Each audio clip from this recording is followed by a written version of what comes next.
Amen. Luc chapitre 23, nous allons donc commencer à parler de la crucifixion. Alors, comme c'est la fin de semaine de Pâques, on va parler présentement de crucifixion et dans la deuxième partie, on va parler de sa résurrection. Mais le sujet de la crucifixion ou les passages sur la crucifixion sont un peu plus longs, donc peut-être dimanche prochain, on va continuer, puisque toi et moi, nous, à notre assemblée, depuis environ un mois, on regarde tous les détails de cela. Alors, tant qu'à être en cela, on va aller jusqu'à... On va en tirer le maximum que l'on peut d'enseignement. Mais Luc chapitre 23, donc, nous avons touché un peu à cela la dernière fois. Les chefs religieux, donc, vont livrer Jésus aux Romains, ou ici, à l'autorité romaine, à Pilate. Toute l'assemblée s'étant levée, le mena à Pilate. Et là, on se met à l'accuser. Tu te rappelles, ce sont de fausses accusations. On dit qu'il a séduit la nation, qu'il défend aux gens de donner le tribut à César. Mais en réalité, c'est l'opposé. Il avait dit, rendez à César ce qui est à César, rendez à Dieu ce qui est à Dieu.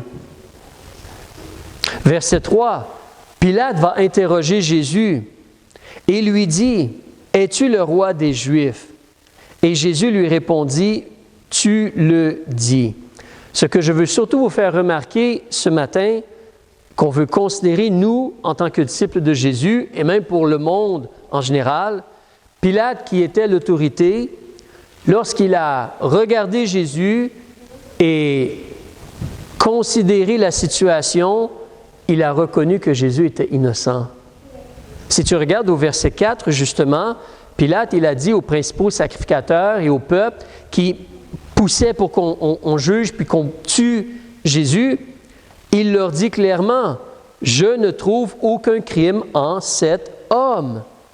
Je ne vois rien de mal en lui, aucun crime, il n'a rien fait de mal. » Si tu avances au verset 20, parce qu'on a lu un peu les autres choses la semaine passée, mais au verset 20, Pilate encore va mentionner, Pilate leur parlait de nouveau, ayant envie de délivrer Jésus. Donc pour Pilate, Jésus, il est innocent.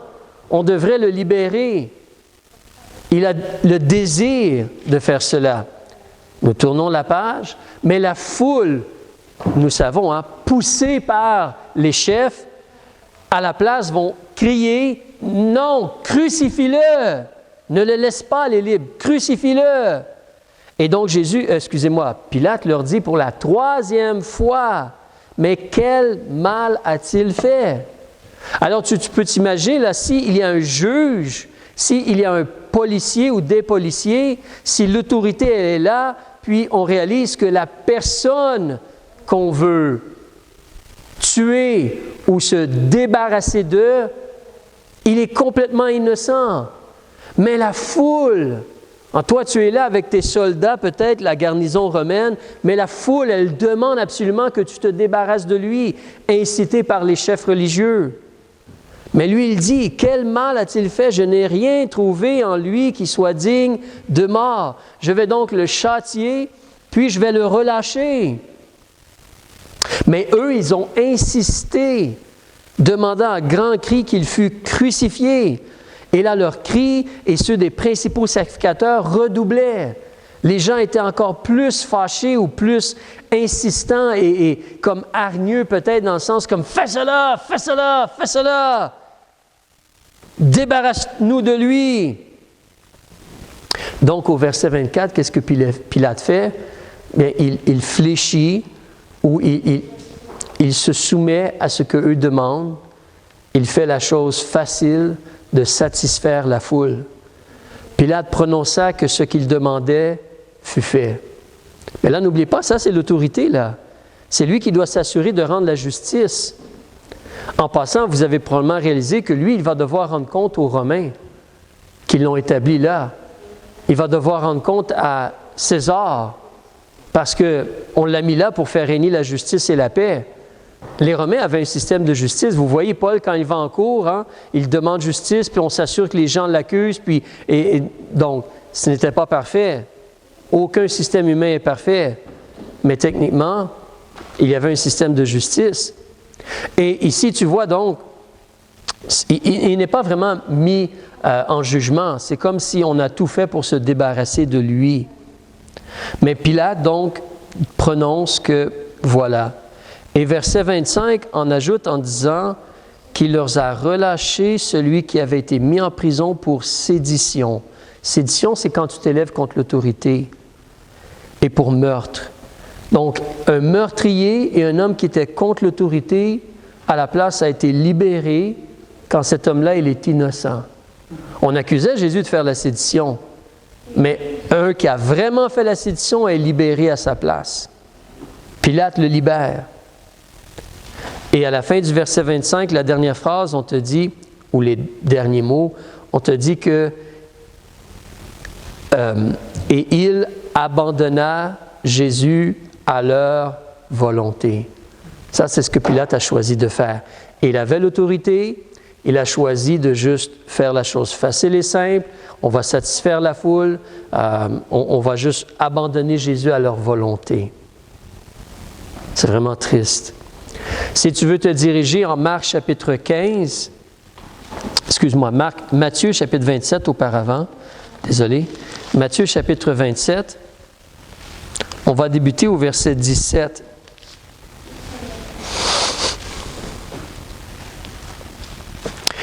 Et c'est un peu la même situation, donc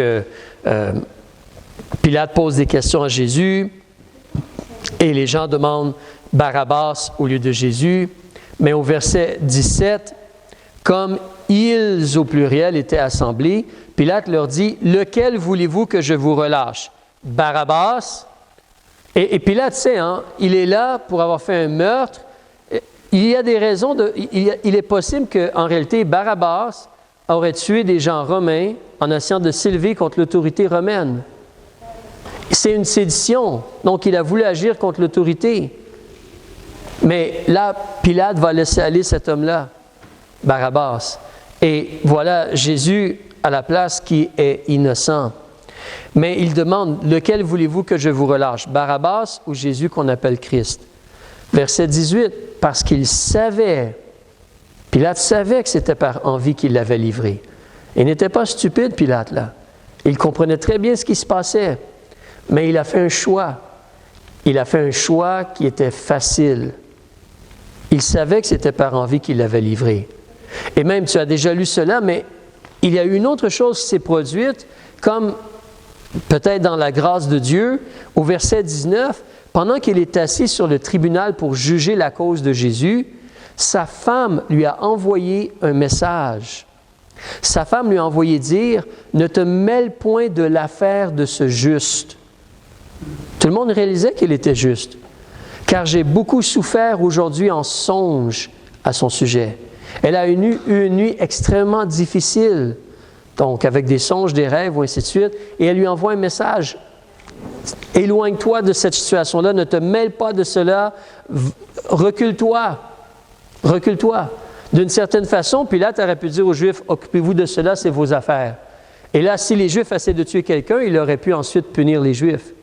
Parce que les Juifs n'avaient pas le droit de tuer quelqu'un, on a vu la semaine passée.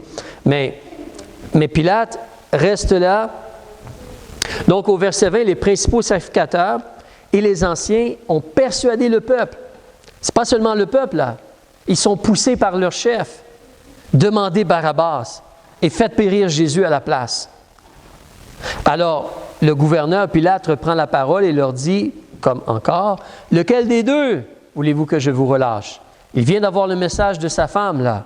« Mais lequel des deux tu veux que je relâche? » Et ils ont dit, « Barabbas! » Alors Pilate ajoute, « Que ferais-je donc de Jésus qu'on appelle Christ? » Tous lui répondirent, « Qu'il soit crucifié! » Et le gouverneur leur dit, « Mais quel mal a-t-il fait? » Alors ils crièrent plus fort, « Qu'il soit crucifié! » Donc, en Luc, on nous parle du fait qu'il a abandonné Jésus à leur volonté.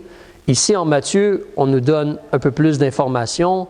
On nous dit que Pilate, il était en train de réaliser qu'il ne gagnait rien. Il était comme acculé au mur. Il aurait pu faire certains choix. Il a des soldats, il a l'autorité. Mais le tumulte augmentait.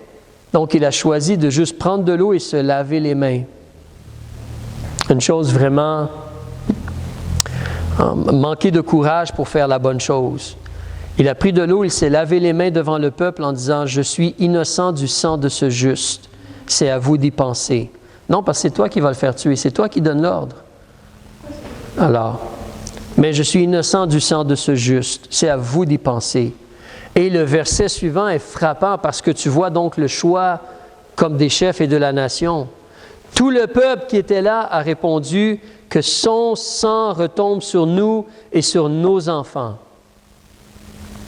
Et évidemment, comme Israël a rejeté le Messie, présentement, ils sont tombés dans l'endurcissement et ils sont loin de Dieu. Et à la place, l'Évangile a été prêché aux nations et Dieu utilise maintenant des gens sauvés de toute tribu, langue et nation qui font des églises. Dieu utilise les églises. C'est comme son peuple. C'est comme eux qui ont le royaume de Dieu et qui donnent du fruit à Dieu, plutôt qu'Israël. Israël va se convertir plus tard, mais présentement, ils ont dit cela, que son sang retombe sur nous et sur nos enfants. Donc, au verset 26, il leur a relâché Barabbas et après avoir fait fouetter Jésus, il leur livra. Il est responsable. Peu importe si tu donnes l'image ou tu te laves les mains, non, tu en es responsable. Il le leur livra pour être crucifié. Il est entièrement responsable. Si tu veux regarder avec moi dans Marc chapitre 15, s'il te plaît, et le verset 15 seulement, parce que Marc est très similaire à Matthieu, mais une chose qu'on veut garder en tête, la phrase qui est utilisée au verset 15 nous montre ce qu'il y avait dans le cœur de Pilate, ce qui était important pour lui. On a un homme juste devant lui. Il le sait. Il sait que c'est par envie que les gens l'ont livré. Sa femme lui dit de ne pas avoir affaire avec cet homme-là, cette situation-là. Et au verset 15, on te dit que Pilate, donc, voulant contenter le peuple. Ça, c'est comme les gens de nos jours, hein? C'est comme les politiciens de nos jours. On veut se faire acclamer, on veut que les gens votent pour nous, on leur donne ce qu'ils veulent, on leur dit ce qu'ils veulent entendre. Pilate donc, voulant contenter le peuple, leur relâcha Barabbas. Et après avoir fait fouetter Jésus, il le livra pour être crucifié. Il a abandonné Jésus à ces gens-là, plutôt que de faire son travail et de le protéger. Avançons dans Jean chapitre 19, s'il vous plaît, pour voir une autre partie. Nous allons débuter au verset 1, page 159, ou Jean chapitre 19. Donc, on nous dit que Pilate, il a fait prendre Jésus et le fait fouetter. Et les soldats, ayant tressé une couronne d'épines, la lui mirent sur la tête et le vêtirent d'un manteau de pourpre, un genre de rouge vin, un peu comme cela. Et ils lui disaient, « Roi des Juifs, nous te saluons. » Pas cette couleur-là, mais dans un genre de rouge comme cela. Il lui disait, « Roi des Juifs, nous te saluons. » Et il lui donnait des soufflets. Pilate sortit de nouveau et leur dit, « Voici, je vous l'emmène dehors, afin que vous sachiez quoi? Je ne trouve aucun crime en lui. » On l'a battu, on l'a fouetté, on s'est moqué de lui, ça, c'est pas important. Mais il est innocent, ce monsieur-là. Verset 5. Jésus sortit donc, portant plutôt la couronne d'épines et le manteau de pourpre. Et il leur dit, « Voici l'homme. » Mais quand les principaux sacrificateurs et les sergents le virent, ils s'écrièrent, « Crucifie-le! Crucifie-le! » Pilate leur dit, « Prenez-le vous-même et le crucifiez. » Il aurait pu insister ou prendre position. « Je ne trouve aucun crime en lui. » Les Juifs lui répondirent, « Nous avons une loi, et selon notre loi, il doit mourir, parce qu'il s'est fait fils de Dieu. » Ah, la vérité ressort maintenant. Ce n'est pas que c'est un criminel. Ce n'est pas qu'il a voulu inciter les gens contre César ou quoi que ce soit. C'est parce qu'il a dit, il est le fils de Dieu, et vous n'aimez pas entendre cela. D'accord. Alors, quand Pilate entend cela, au verset 8, il a encore plus de crainte. Et il aurait pu utiliser sa crainte pour choisir le bien. Il est rentré dans le prétoire et il a dit à Jésus, « D'où es-tu? Est-ce que tu viens du ciel? » Comme Jupiter pour les Romains et des choses comme cela. « D'où viens-tu? D'où es-tu? » Mais Jésus ne lui fit aucune réponse. De toute façon, il a l'information devant lui. Le monsieur est innocent. Protège-le. C'est ton travail en tant qu'autorité. Ce n'est pas compliqué. Verset 10. Alors Pilate lui dit, « Tu ne me dis rien? Ne sais-tu pas que j'ai le pouvoir de te faire crucifier et le pouvoir de te délivrer? » Ça, c'est vrai. Ici, il dit la vérité. Donc, c'était à lui de bien utiliser son pouvoir, n'est-ce pas? Mais il dit la vérité. C'est lui qui a ce pouvoir-là présentement. Verset 11. Jésus lui donne une réponse. « Tu n'aurais aucun pouvoir sur moi s'il ne t'avait été donné d'en haut. C'est pourquoi celui qui m'a livré à toi est coupable d'un plus grand péché. » Donc, tu es en train de pécher, Pilate. Mais un plus grand péché, c'est ceux qui m'ont livré à toi. En passant, c'est là la réalité que oui, il y a des choses, il y a de plus grands péchés que d'autres. C'est réel. Il y a des choses qui sont plus graves aux yeux de Dieu que d'autres choses. C'est réel. Parce qu'on a péché, on mérite le feu éternel. Mais il y a des péchés qui sont plus grands que d'autres. Jésus nous l'a dit. Eux t'ont livré, ils sont coupables d'un plus grand péché parce qu'ils ont plus de lumière que toi aussi. Toi, tu as l'autorité, puis là, tu vas me livrer entre leurs mains, c'est un péché aussi. Mais celui qui m'a livré à toi est coupable d'un plus grand péché. Dès lors, Pilate cherchait à le délivrer. Il voulait, mais il ne l'a pas fait. Mais les Juifs criaient, « Si tu délivres cet homme, tu n'es pas ami de César, car quiconque se fait roi se déclare contre César. Et lui, il s'est déclaré roi. C'est César le roi. » Vous voyez, techniquement, qui est le roi des Juifs? C'est supposé d'être Dieu. Mais eux te disent clairement, notre roi, c'est César. Ils vont le répéter tantôt. Mais, verset 19, Pilate, entendant cette parole, mena Jésus dehors et s'assit sur son tribunal, au lieu appelé le pavé, en hébreu Gabata. Or, c'était la préparation de Pâques et environ la 6e heure. Et il dit aux Juifs, « Voilà votre roi. » Mais ils s'écrièrent, « Ôte-le, ôte-le, crucifie-le. » Pilate leur dit, « Crucifierai-je votre roi? » Les principaux sacrificateurs répondirent, « Nous n'avons point d'autre roi que César. » Ça, c'est le cœur des chefs religieux et de la populace. Alors, il leur livra pour être crucifiés et donc ils l'ont pris et l'ont amené et l'ont cloué sur la croix. On va terminer en Luc chapitre 24, s'il vous plaît.